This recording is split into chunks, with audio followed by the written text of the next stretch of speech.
which is from Genesis 19 verses 12 through 23. 예, 창세기 19장 12절에서 23절 말씀 우리 같이 읽겠습니다. 시작. 그 사람들이 롯에게 이르되 이외에 내게 속한 자가 또 있느냐? 내 사위나 자녀나 성 중에 내게 속한 자들을 다 성 밖으로 이끌어내라.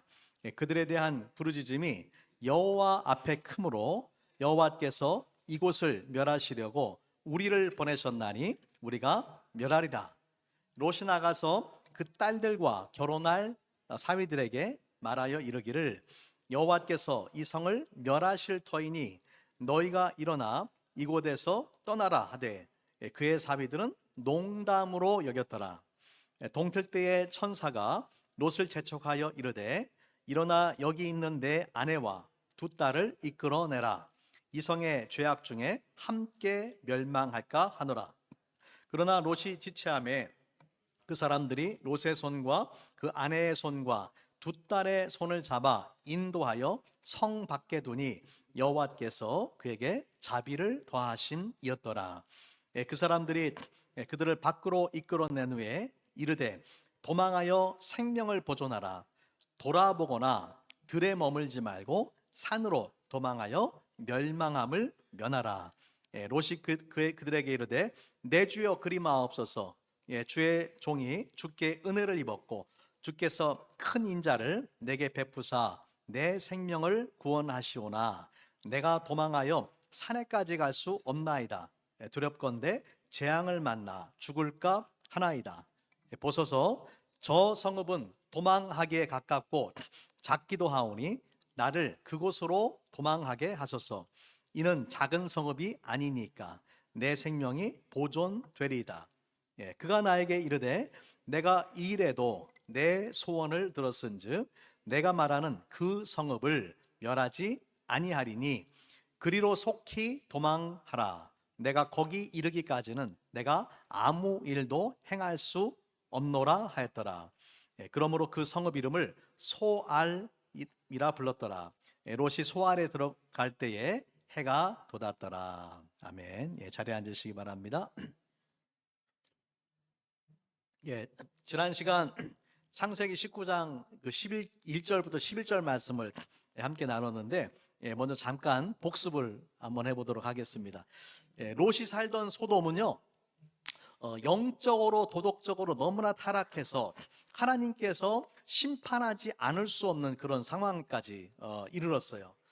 사실 롯이 정말 믿음이 있는 사람이라면은 처음부터 소돔 땅에 들어가지 말았어야 되고 소돔 땅에 들어가서 살았어도 소돔 땅이 그렇게 죄악된 모습을 이제 깨닫고 난 다음에는 소돔을 떠났어야 됐지만은 소돔을 떠나지 않았습니다. 하지만 롯이 하나님에 대한 믿음이 아주 없는 건 아니에요. 하나님을 향한 믿음이 있지만 소돔을 떠나지 않았어요. 그러다 보니까 어떻습니까? 하나님과 세상 사이에서 늘 고민하고 갈등하는 그러한 모습으로 살아가는 거죠. 이러한 롯의 모습이 어떻게 보면은 오늘날 모든 그리스도인의 삶의 모습이에요. 우리가 살아가는 세상은 하나님을 떠난 세상이고 죄악된 세상이고, 하지만은 우리는 하나님께서 우리를 예수 그리스도의 보혈로 구원해 주시고 또 하나님의 자녀 삼아 주셨잖아요. 그래서 예수님께서 분명히 말씀하시기를 너희는 세상에 살지만 세상에 속한 존재가 아니다 라고 그렇게 말씀을 했습니다. 우리가 예수님 안에서 내가 누구인지를 분명히 알고 거룩하고 존귀한 하나님의 자녀답게 그렇게 살아야 되는 것입니다. 자, 오늘 말씀은 이제 이 천사들이 롯과 그의 가족들을 구원해 주는 그러한 이야기입니다. 먼저 이제 12절과 13절 말씀을 같이 한번 보겠습니다. 12절과 13절 말씀을 보니까 그 사람들이 여기서 그 사람들은 천사들입니다. 천사들이 롯에게 이르되 이 외에 내게 속한 자가 또 있느냐? 내 사위나 자녀나 성 중에 내게 속한 자들을 다 성 밖으로 이끌어내라.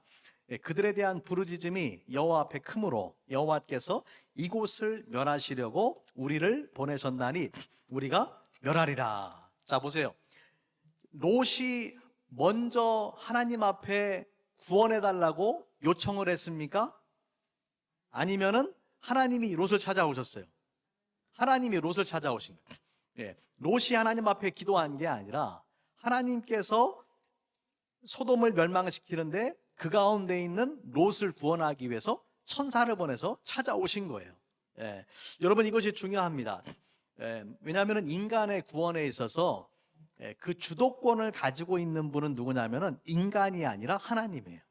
내가 먼저 하나님을 찾아가는 것이 아니라 하나님께서 먼저 우리를 찾아오시는 거예요. 그래서 로마서 우리가 잘 아는 로마서 5장 8절의 말씀에 보면은 이거 좀 내려주세요, 집사님. 그 위로 로마서 5장 8절 우리 같이 한번 읽어볼까요? 시작.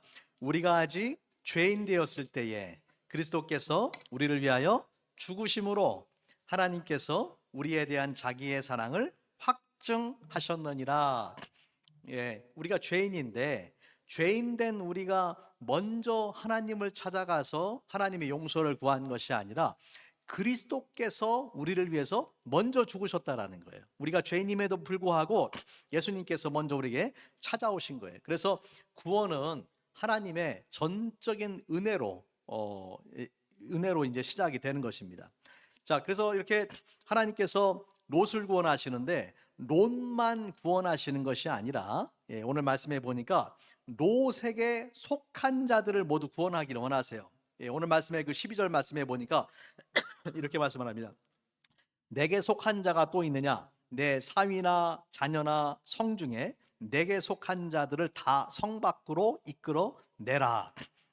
롯만 구원하는 것이 아니라 롯에게 속한 자들을 구원하신다. 여러분, 우리가 똑같은 패턴을 어디에서 볼 수 있냐면은 하나님이 그 노아의 시대에 홍수로 세상을 심판할 때 똑같이 볼 수가 있어요. 하나님께서 그 당대의 의인이었던 노아만 구원하시는 것이 아니라 누굴 구원하셨어요?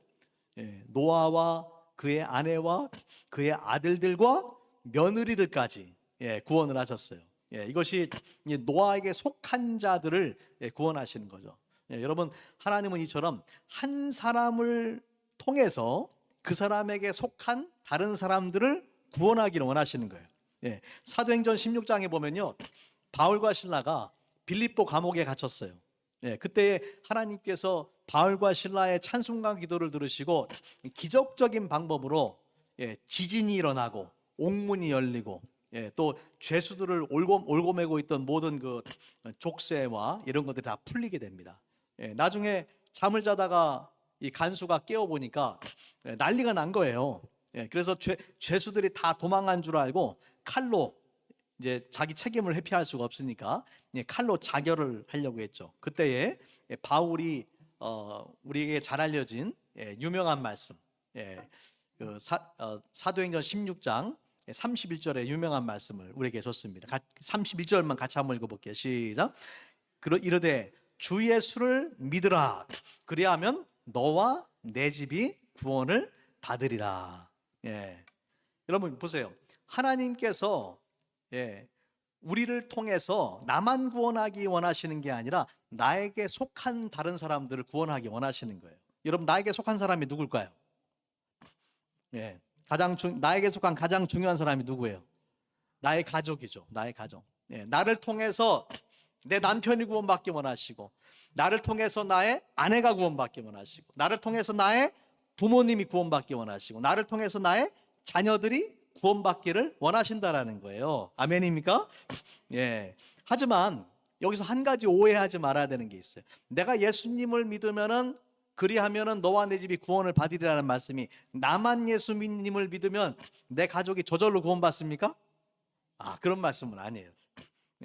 그래서 그 다음 말씀에 사도행전 16장 32절의 말씀을 보니까 주의 말씀을 그 사람과 그 집에 있는 모든 사람에게 전하였더라.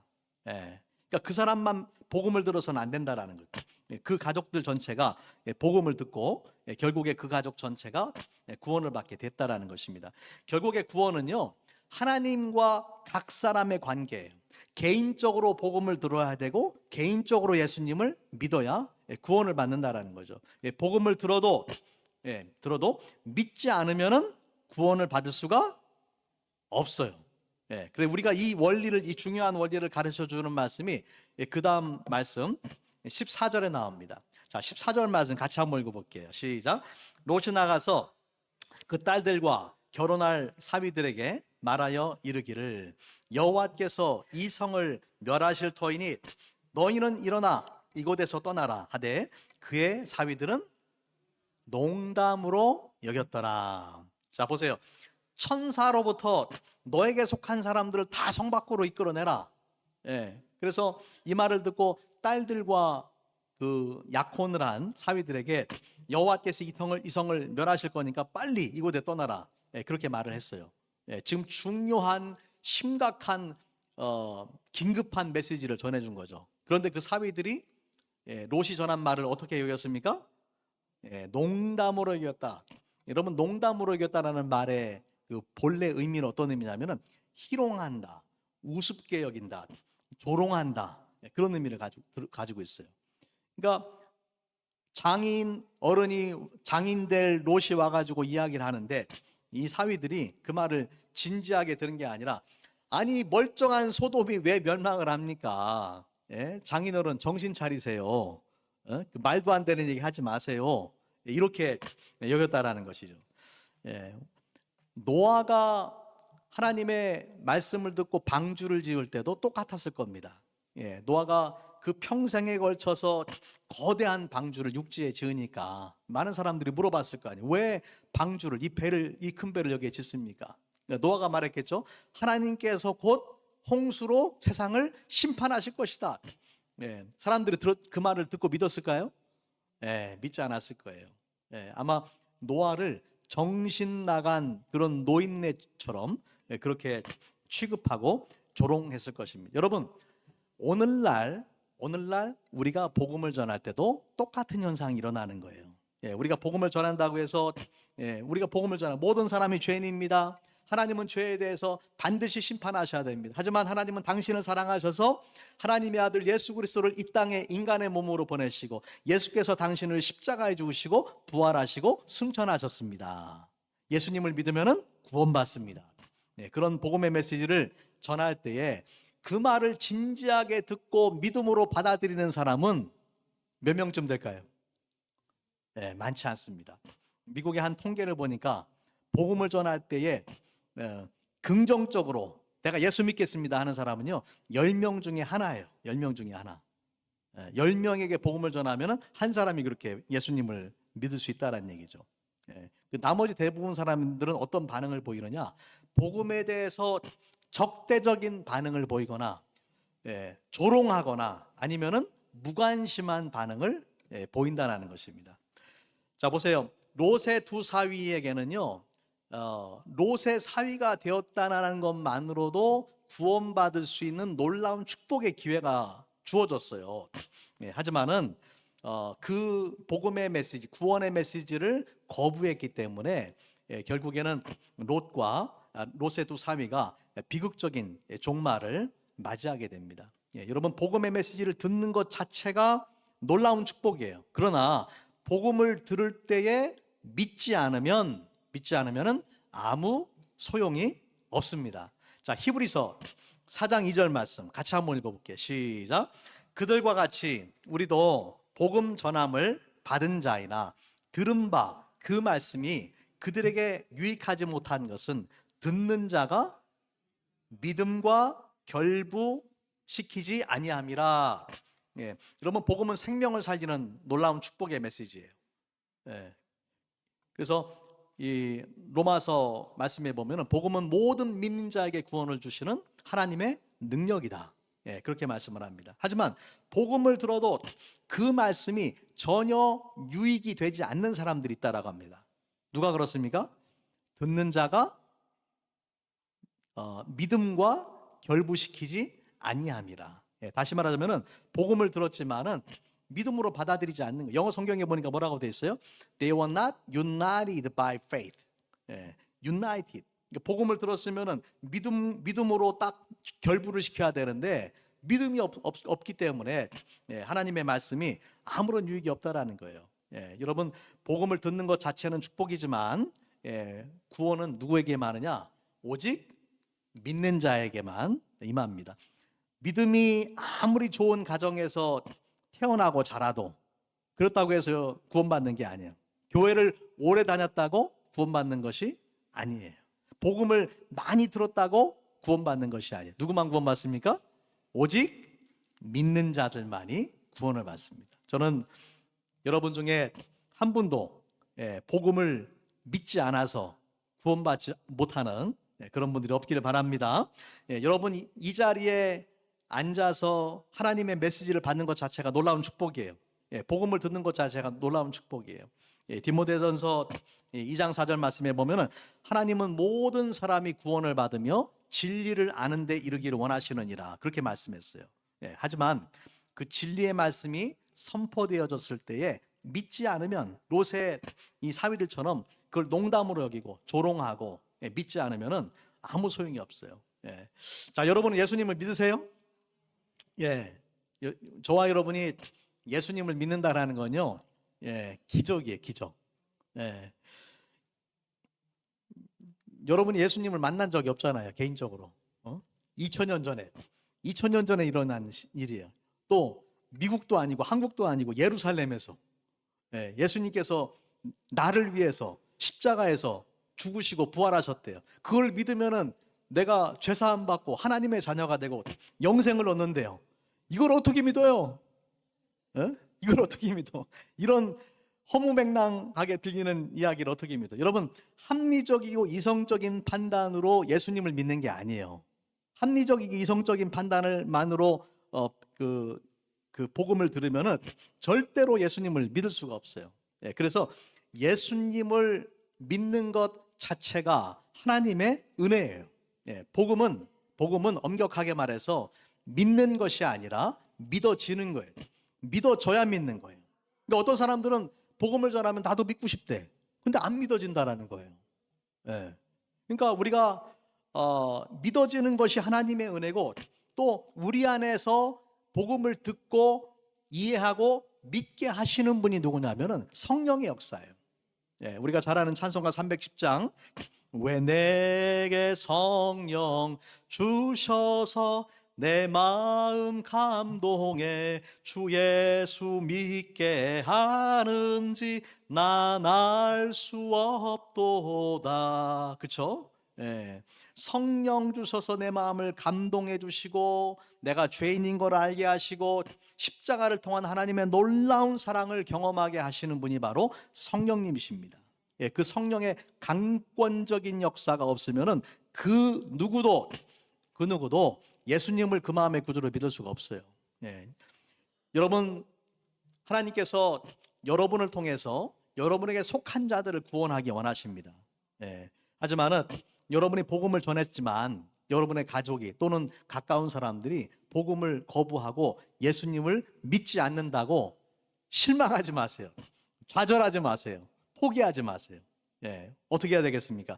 성령의 강권적인 역사로 그들의 마음을 터치해 주셔서 그 마음의 문을 열고 예수님을 믿게 해달라고 기도하셔야 돼요.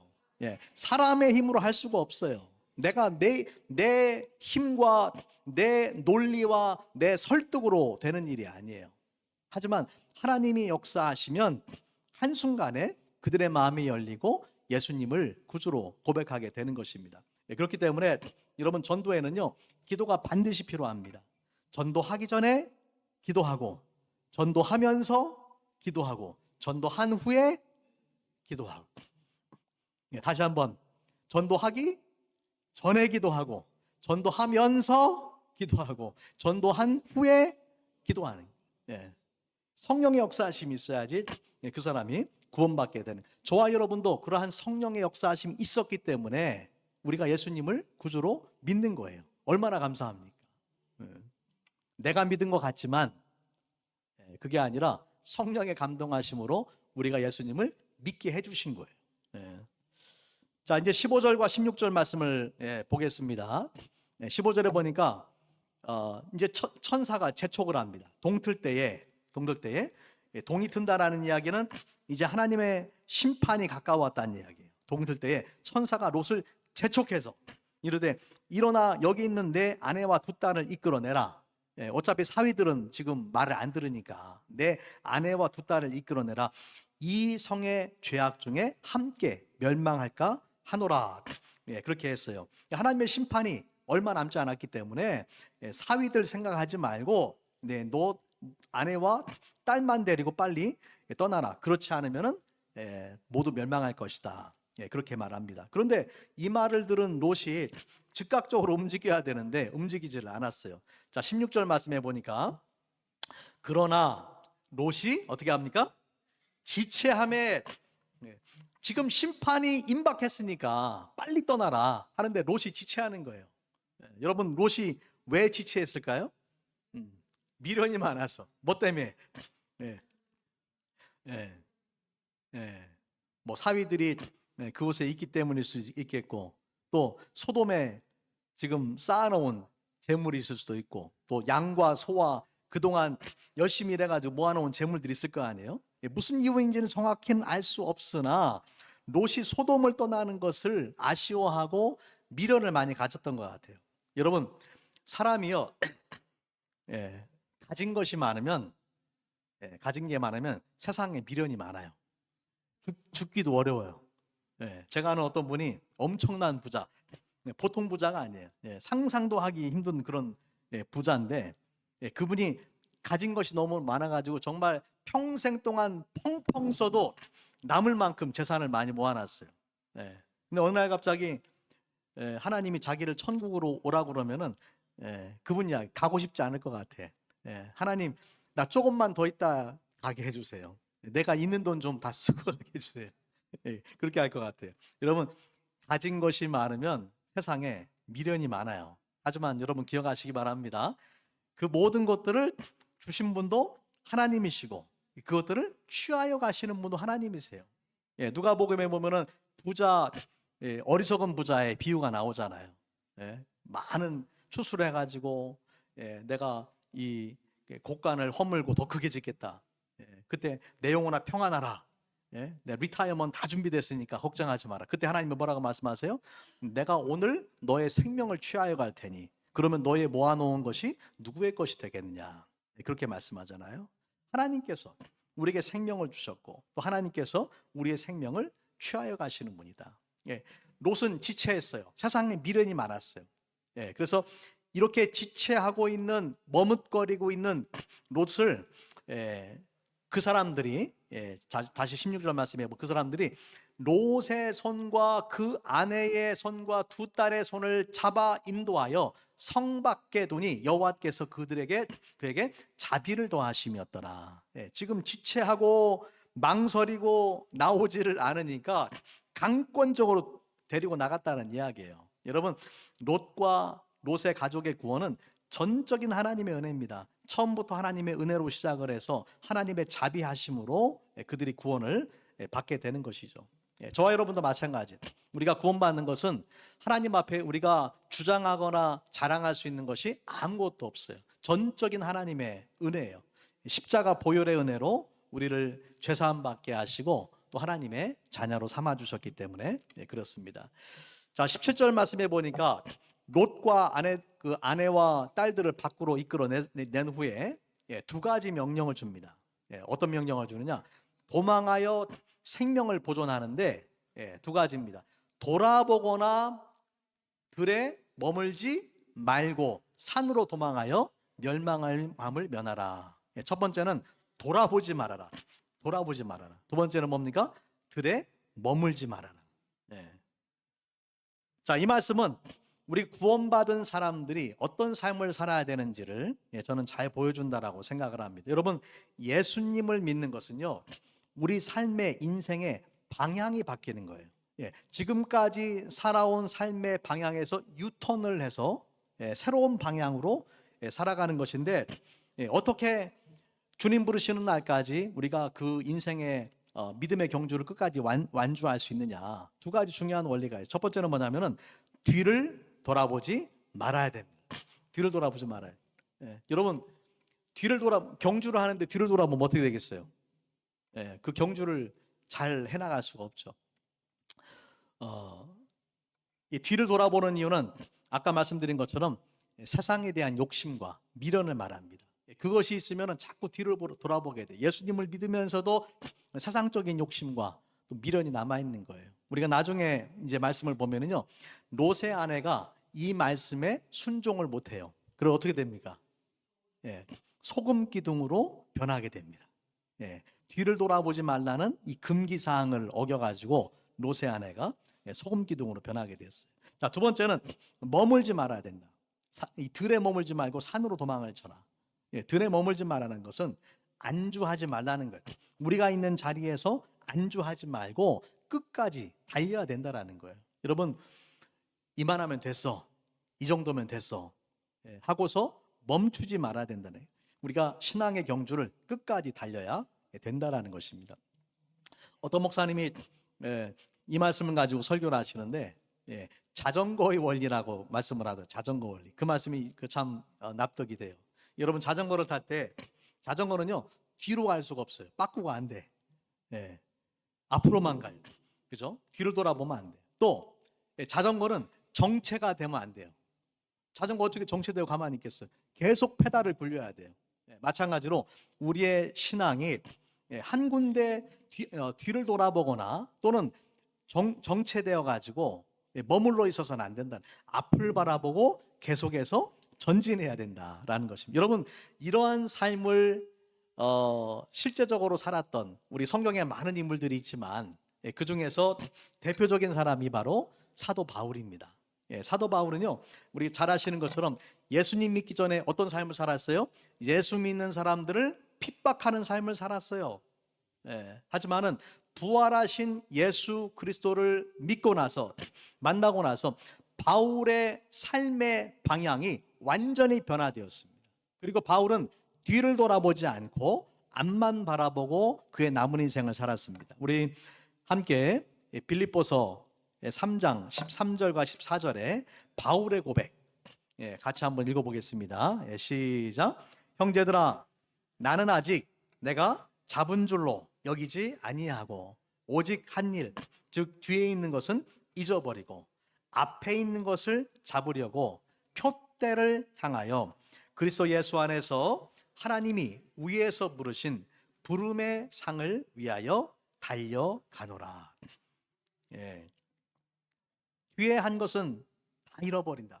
앞에 있는 것을 향해서, 표대를 향해서 하나님의 부르심의 상을 위해서 달려간다라고 그렇게 고백을 했습니다.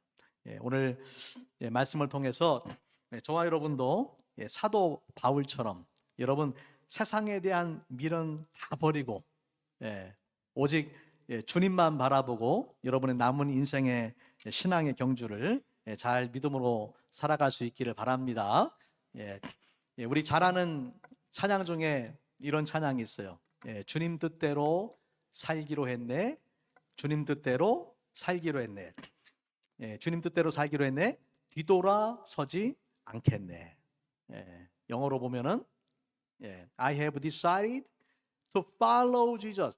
I have decided to follow Jesus. I have decided to follow Jesus. No turning back. No turning back. 얼마나 멋진 고백입니까? 영어하고 좀 한국어는 좀 번역이 좀 다르긴 하죠. 주님 뜻대로 살기로 했는데 영어는 원래는 예수님을 따르기로 결정했네. 그런 표현입니다. 우리 이 찬양을 3절까지 있는데 우리 반주 없이 천천히 한번 불러보겠습니다. 여러분 편안한 언어로 부르세요. 영어로 부르셔도 되고 한국어로 부르셔도 관계가 없습니다. 우리 같이 한번 그 의미를, 이 찬송의 의미를 생각하면서 이 찬송이 여러분의 신앙의 고백이 될 수 있도록 우리 같이 한번 불러보기 원합니다. 시작. 주님 뜻대로 살기로 했네. 주님 뜻대로 살기로 했네. 주님 뜻대로 살기로 했네. 뒤돌아서지 않겠네.